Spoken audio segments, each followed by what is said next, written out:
RTC కార్మికులకు రావాల్సినటువంటి పిఆర్సీలు 2014-2021 రెండు పిఆర్సీలు రావాలా, ఆ పిఆర్సీలను డిమాండ్ చేస్తా ఉన్నాం. అదేవిధంగా కాంగ్రెస్ ప్రభుత్వం ఇచ్చినటువంటి హామీలు 5 అయితే ఉన్నాయో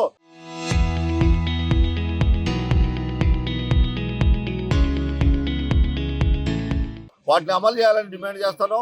ఇంకొక విచిత్రమైన పరిస్థితి ఏంటంటే ఇవాళ కేసీఆర్ గారు ప్రభుత్వం విలీనానికి మొత్తం అంతా చేసి గజెట్ నోటిఫికేషన్ ఇచ్చి అసెంబ్లీలో బిల్లు పెట్టి పాస్ చేసి గవర్నర్ గారితో ఆమోదం పొందేసి కన్సాలిడేటెడ్ పే అంటే ఈ రోజు నుంచి మీరు ప్రభుత్వ ఉద్యోగులు అని చెప్పి ప్రకటించే డేట్ ఒకటి ఆగిపోయింది. దాన్ని చేయాలని చెప్పి 2.5 సంవత్సరాల నుంచి అడుగుతున్న ఈ ప్రభుత్వం పట్టించుకోవట్లేదు. అనేక ఇబ్బందులు పడతా ఉన్నాం. ఏదైతే కార్మికులు ఆర్థిక ఇబ్బందులు ఎదుర్కొన్న ఈ పరిస్థితిలోనే తప్పని ప్రభుత్వానికి 40 రోజులైంది సమ్మె నోటీస్ ఇచ్చి. ఇప్పటివరకు పిలిచి మాట్లాడలే, చర్చించలే. గతంలో ఏ ప్రభుత్వం కూడా ఈ విధంగా లేదు.